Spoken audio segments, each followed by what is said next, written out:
Welcome to another episode of the Art of Product podcast. I'm your host, Derek, and Ben is away on vacation this week, so I'm pleased to be joined by a special guest.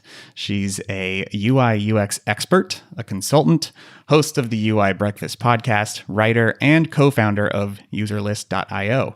Jane Portman, thanks for joining me today. Hi, Derek. Thank you so much for being a host. You bet. Yeah. It's great to have you on the show. I think we met the first time maybe a few years ago at MicroConf, and I've been kind of a fan of your work and your voice in the community for a while. Thank you so much. It's a pleasure to be here. I'm particularly interested to kind of dig into some of the stuff you guys are doing with Userlist. So Userlist is a customer messaging tool targeted at SaaS companies, and I'm sure there's a lot we can kind of commiserate over with our kind of shared experiences doing automation things with emails. Yeah, it's for that we need to invite Benedict as well. Yeah. We'll skip kind of the technical side of things for this time. The product looks fantastic and seems to be like hitting on a really nice niche there that a lot of the general purpose tools seem to be missing out on. So I'm excited for you guys. Fingers crossed. Actually, it's today that I changed my Twitter profile to say Userlist co-founder first before being a consultant. I'm hoping that will mean something important. That's very cool. How much consulting do you do these days versus working on the SaaS product? I do a bit to keep lights burning, and because I love to, but it's maybe like 1/3 of the time consulting and 2/3 everything else. Your other co-founders, are they full-time on the product, or do they also kind of do... Yeah, we agreed to make this a lifestyle business. Not that it's low priority, but we would rather prioritize on important things, make it slow, steady, and quality, but keep consulting and revenue on the side, because that's what we do as a craft. Is the goal to eventually replace consulting with SaaS recurring revenue? You bet. Nice. Yeah, the holy grail. I'm interested to hear just kind of in general in your words, like where are you guys at with the product and what's been kind of challenging you lately? Right. So the challenges are pretty familiar for every SaaS founder, I guess. It's that slow growth rate. That's particularly the case with a product like ours, which is mission critical for everyone's business. So in order to adopt, it's not like you can impulse buy a book. You have to really kind of refactor your business processes, make a decision to focus on customer messages, et cetera, et cetera. So the adoption largely depends on people's circumstances, not us. On the other hand, the stage of the product is really great. I'm happy where we are. And I'm also happy that we're not overbuilding at the moment, because we've been doing this positioning exercise that has gained a lot of focus in the community. And we decided to stay focused, and we decided to call ourselves a custom messaging tool, which instantly helps us to prioritize the right features to build and what not to build, which is key. So I'm really excited about keeping it clean, albeit, of course, adding new features and improving on the existing ones, but to not just like do feature creep all over the place. So you guys recently published a blog post that I highly recommend everyone checking out, where you kind of walk through April Dunford's playbook, right? Kind of the 10 steps to working out your positioning. That ties in with a kind of conversation that Ben and I have been riffing on lately about product roadmaps. I'm interested to hear your thoughts about this. On the one hand, some people would say that ultimately money talks, and like your product roadmap should be kind of dictated by the people who are coming in the door paying money for your product. Like those are the people you should really be listening to steer the product. And then on the other hand, other end of the spectrum, perhaps there's companies like Superhuman comes to mind, because we just spoke with Rahul, where he's very tightly focused around this vision that they casted and said, like, this is what the product is good at and what it's going to do, and we're going to proactively try to keep anybody who doesn't align with that vision, try to keep them out of the product, actually, and like only let people in the door who really tightly align with that. And I guess that's probably a spectrum between, on extremes on either end. But I'm curious, like, how do you guys think about setting your product roadmap in light of that? That's a great question. And that was also a great episode. Rahul is like Johnny Ive of SaaS. He's so charming and vision driven and stuff like that. So in our case, I guess we've been lucky in that regard that feature requests from the customers have been super reasonable and they actually align with our internal roadmap very much. So we have that kind of product vision and a board of features. Some of them are enhancements, some of them are things that we will tackle later, such as like the biggie is company support. Like it's not what everyone needs, but a lot of businesses very much rely on company accounts. And we want to help them do that with our, customize the roles and do things like that. And that's pretty hard to implement from a technical standpoint. So we keep delaying that off. Another big direction we want to pursue is in-app messages. That is like little pop-ups, but not chat, not chat as a strategy. So some of these, while the customers typically request things that help them troubleshoot their daily activities, like some statistics, some other things that we also have on the list. So we just that helps us to move those features a little bit up. Talking about the upcoming launch, we do have just a short, very, very short list of remaining polishing things to be done. But other than that, it's really, really good shape. And it can very well deliver value to the founders who adopt it. I just saw a tweet this morning, actually, right before we hopped on this call, that you guys had announced that August will be the month that you officially launch. It seems like more and more companies have kind of been doing this kind of slow launch strategy where you wait a little while and kind of go early access, beta, whatever you want to call it, for kind of an extended period of time, and then figure out when the right time is to fully launch. Like, how did you guys arrive at the process that you used, and then what made you decide like this is the time to roll it out? Well, first is everybody asking like, why aren't you still, we're still in beta. And also we've been in good shape for a while, but first we wanted to polish it to be more sure of the quality. And I'm kind of proud of the software that we're building because Benedict is a brilliant engineer, and what we can do together is really something that we can both be proud of on the product side. So that is a factor. And we delayed the launch as much as we could so that no critical issues arise. On the other hand, that's been kind of hurting our reputation because not hurting, but people would probably rather trust their critical business mission to someone who's out of beta. That in a single sentence kind of sums it up. So we would really need to find a date and call it a day and say we are out. And that's it. But we're not hoping that it's going to be 500 new customers in day one because we've seen patterns. Like I said before, people are waiting for the right time in their business, not for the product hunt launch on our side. Yeah, I found that like a lot of times the big splashy launch, it can produce a lot of hype. It can be a good marketing opportunity, right? But at the same time, it generally lets in a lot of looky-loos and people just kind of curious about what's this new thing, and they're not necessarily really in the market for a new tool right now, right? Totally. You guys have been particularly good at talking to your customers. Like that's something I feel like I see coming a lot from your team. And I think a lot of people agree that that's an agreed upon best practice that you should be doing. I see a lot of founders getting hung up on how to actually solicit these kinds of conversations and get actual real value out of them. What does your process look like for generating these conversations, and how do you run them? What kind of questions do you ask? Yeah, so we had two major rounds of customer conversations. One was pre-product, when Claire personally interviewed probably in the range of 20 founders about the problem that we were about to solve.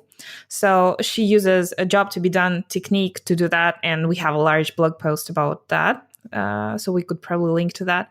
But the most revolutionary round, though, was the round of demos, so-called, that we did this year when we opened up beta access. And we only allowed the access to the app after they have a call with us.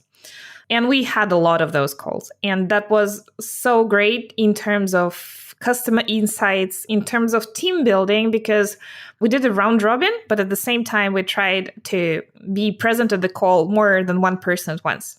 So it would be 2 or 3 people at once meeting someone else and asking them questions about their business and learning.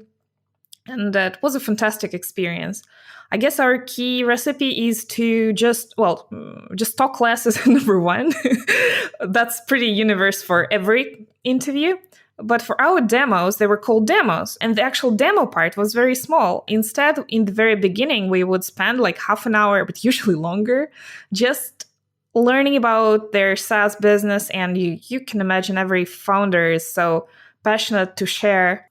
Also, there's so much trouble in that area of email automation that if you just touch upon problems in that area, you can discuss those problems for minutes and hours in one sitting, seriously. So in many situations, 1 hour was clearly not enough to listen to all problems. And those problems, they're like product mining gold for us because that's what we are there to solve. And that's what we can address in our product, as opposed to the tools that they've been building, and things like that. Did you guys put up a landing page early on and start gathering emails? And that's how you like found your initial potential customers to talk to? Yeah, the website, one page with the features and a little about page, it was up from day one. That's like a year and a half ago. So we've been slowly collecting signups. We've also been sharing a lot of updates and stories with our mailing list, more like in the personal tone. So there's been a little audience around that too. So that was round one. And then you mentioned that you guys started doing demos, right? And that was another kind of source of customer conversations. Yeah, the demos are like what I just described were actually demos. So that is when you learn about the business and then you spend like 5 minutes showing the features. And what's interesting, a lot of people have arrived there at the demo having already watched some of our recorded videos. So they didn't particularly need to be walked through. They just wanted to maybe answer some questions specific to their business. Kind of jumping back to the upcoming launch, how are you guys thinking about your strategy around executing that? Is it product hunt? Is it hacker news? What does your plan look like? Do you have a recipe how to affect hacker news? Because we don't. It's not a reliable strategy. So that's probably going to be a classic product hunt launch. And we discussed several potential scenarios with Claire and Benedict, ranging from should we launch something special to celebrate, maybe a services package, maybe should we launch like an additional freebie to encourage people just stay on our list. We need to mention that we already have a freebie on our site, which are worksheets for people who would like to plan stuff. So that's already in place, which is great. But we were discussing maybe we should like launch something grand. And then ultimately we decided that our strategy would be just super straightforward. And it's always great to have clarity about what you're launching. So we'll be just telling the world that we're out of beta. That's the message we want to convey. And everything else people can learn from our website. Yeah, and I think something that Ben and I have also talked about too, and I know he's been thinking about this with Tuple, it's like you build up these pre-launch email lists. There's people waiting to get access to the product, and then you publicly launch, people can sign up, you notify the list, then it's like, then what? How do you keep that train rolling? So do you guys have you been thinking about like how to continue building up those flywheels of getting traffic to your website and prospects coming through the door? And you have anything in particular that's working well for you that you want to talk about? We're having high hopes for podcast appearances, and we will probably do some webinar collaborations a little bit down the road when the dust settles down after the launch. And we do have something up our sleeve in regards of done-for-you services. Maybe we will be offering a package.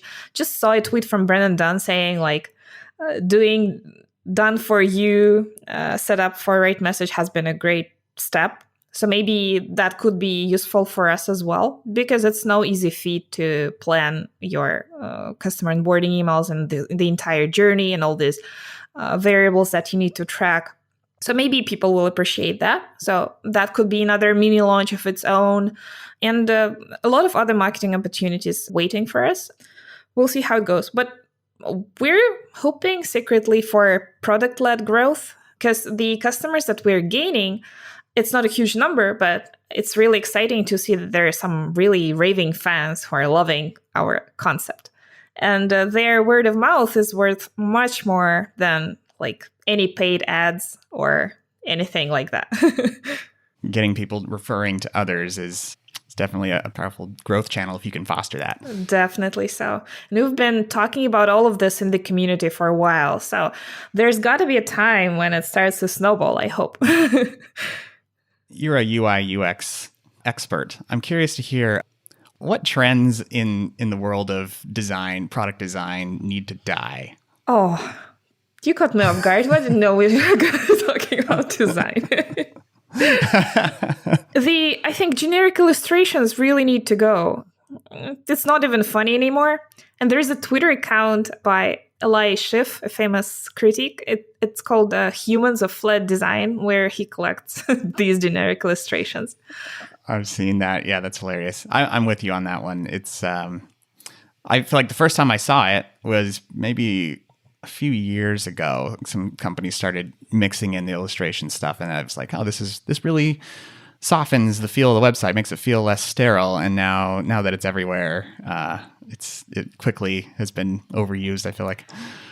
Yeah, and now the sterile website will kind of stand out because it's so clean and doesn't have any cartoons in it.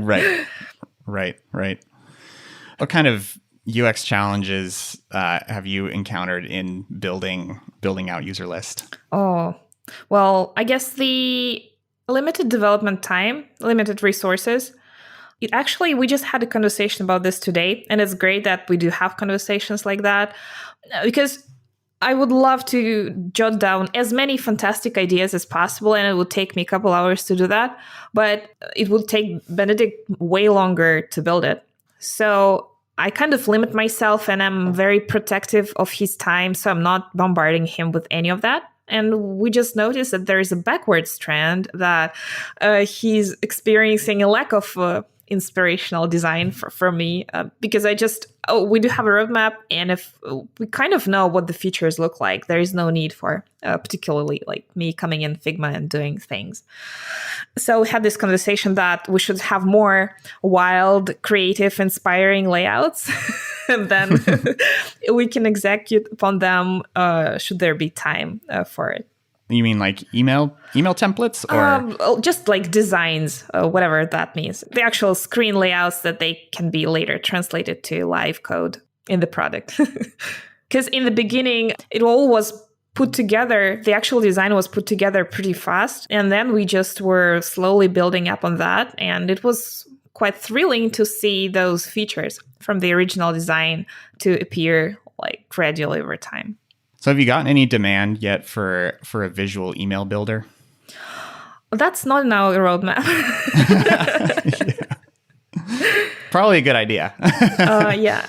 So we're doing it super lean, and we are hoping to keep it that way with the focus on content. We'll see. Maybe in 5 years we'll be mega monster of the features, but not right now. Yeah, that's smart. And I think it's so I remember that we had demand pretty early on. I mean, people always ask about it, and at Drip, I remember, because people are coming from MailChimp or some tools like that, traditional email marketing tools where it's all visual, and fortunately, and this still holds true today, you can always say plain text emails convert better because they feel more natural, right? But yeah, I still remember getting that request and always kind of dreading the day when we would have to do it. Ultimately, we did do it, but it's not easy. I figure since you're building a tool based around email, you've probably heard before from people. I tend to hear this from technical people, like, "Oh, you're building a tool that sends spam," and it was always a fun conversation to explain that this is opt-in only, and this is not spam. But it is true that there's still a lot of people out there who are using email in ways that are probably not optimal or just not a great experience. So, how do you guys think about educating people on on how best to utilize the medium? It's great that you put this angle to this question, because our first goal, like frontline goal, is to educate people on how to best use this media to serve their business, while the other type of education could be on the ethical practices, which is a whole nother topic.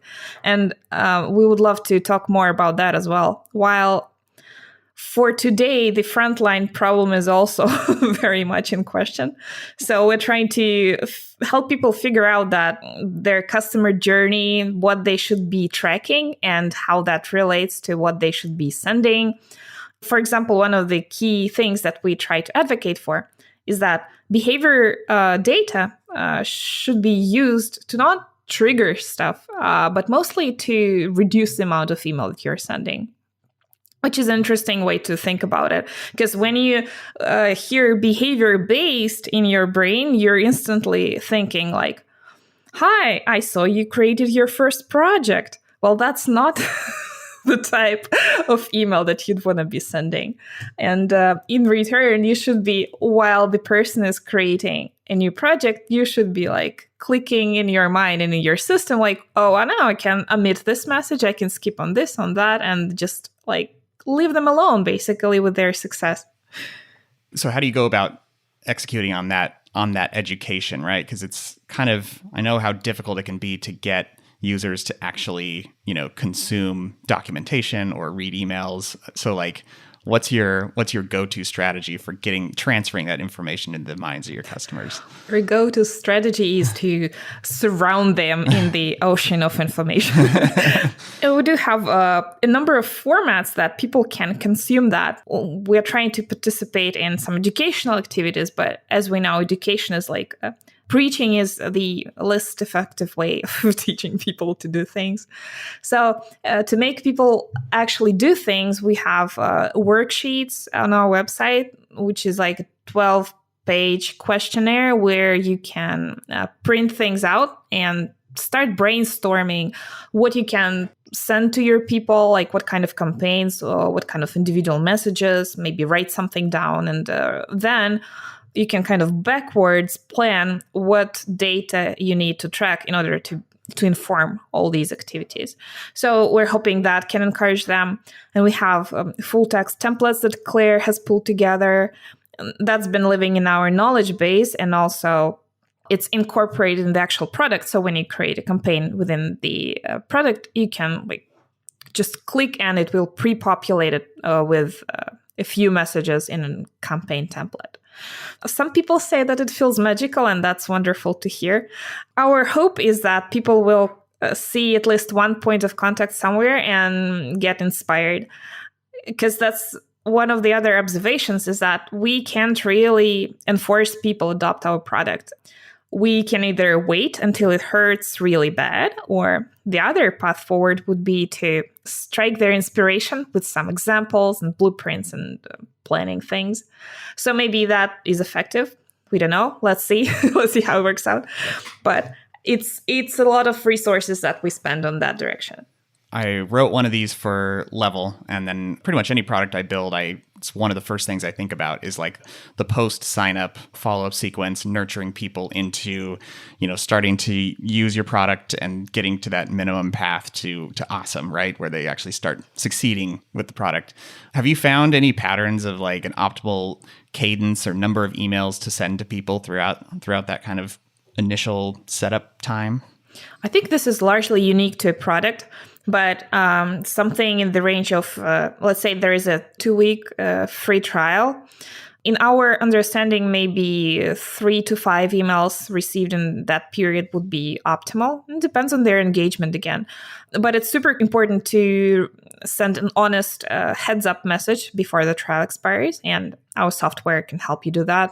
And the initial activity depends on if the user needs or doesn't need your hand, essentially. So in the unsuccessful scenario, they would receive all 5 messages saying like, let's schedule a call. Hey, you're still not tracking anyone. It's 2 weeks in. Let's schedule a call. Stuff like that. But if you're enthusiastic about the product, you'll just get a couple educational emails in the beginning, and that's about it. What other types of important, like essential emails are there besides the besides the trial follow-up? Great question, because usually the email associate is really closely knit with the onboarding idea. You can do a lot of great things. You can sell people on different things like annual plans. You can check with people. You can celebrate different touch points, little anniversaries with the product. And we're also planning to introduce recurring campaigns, which would allow you to maybe generate some monthly reports saying like, this month you've been with us, that's been lovely, here's what happened, and things like that. So there's a lot you can do to increase customer loyalty, and the best way to approach that is just by being a human and thinking like, what kind of human message would they like to receive, or would they rather not, really?